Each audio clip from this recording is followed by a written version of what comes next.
उत्तर प्रदेश के संत कबीर नगर और आजमगढ़ से खबर है, जहां पर एटीएस जांच के बाद शमशुल हुदा के 2 मदरसों की मान्यता पर बड़ी कार्रवाई की गई है। इस पूरे मामले में विदेशी नागरिकता, विदेशी फंडिंग और सरकारी वेतन के अवैध भुगतान जैसे गंभीर तथ्य सामने आए हैं।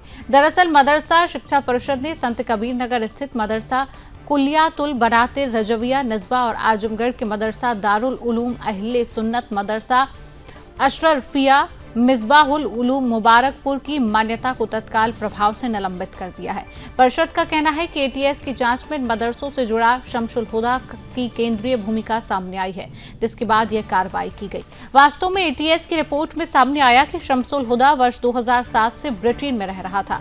इसके बाद वर्ष 2013 में उसने भारतीय नागरिकता त्याग कर ब्रिटिश नागरिकता ग्रहण कर ली थी।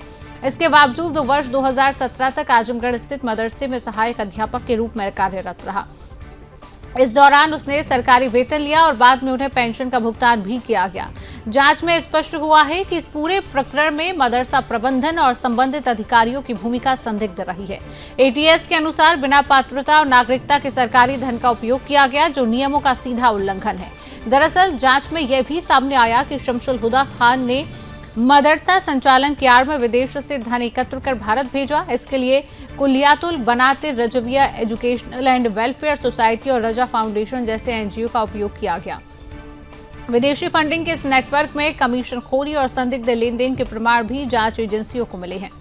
संत कबीर नगर के मामले में मदरसा बोर्ड ने एक और गंभीर तथ्य उजागर किया है। जांच में पाया गया कि मदरसा जिनगाटा संख्या 154, 158 और 245 की भूमि पर मान्यता लेकर संचालित था।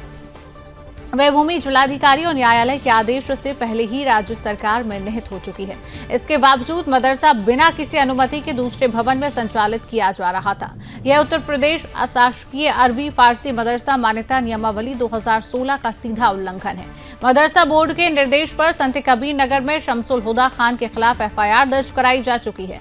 साथ ही संबंधित सोसाइटी का पंजीकरण सहायक निबंधक द्वारा निरस्त कर दिया गया। हालांकि इस निरस्तीकरण पर न्यायालय से स्थगन आदेश प्राप्त होने की जानकारी भी सामने आई। आजमगढ़ मदरसे के मामले में भी कार्रवाई की तैयारी तेज कर दी गई है। यहां मदरसा प्रबंधन, प्रधानाचार्य और संबंधित कर्मचारियों के खिलाफ अनुशासनात्मक और दंडात्मक कार्रवाई की प्रक्रिया शुरू की जा रही है।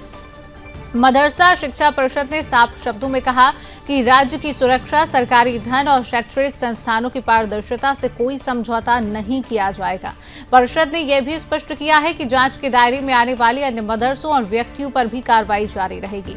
यानी यह मामला केवल 2 मदरसों तक सीमित नहीं रहेगा, बल्कि पूरे नेटवर्क की परत दर परत जांच की जाएगी।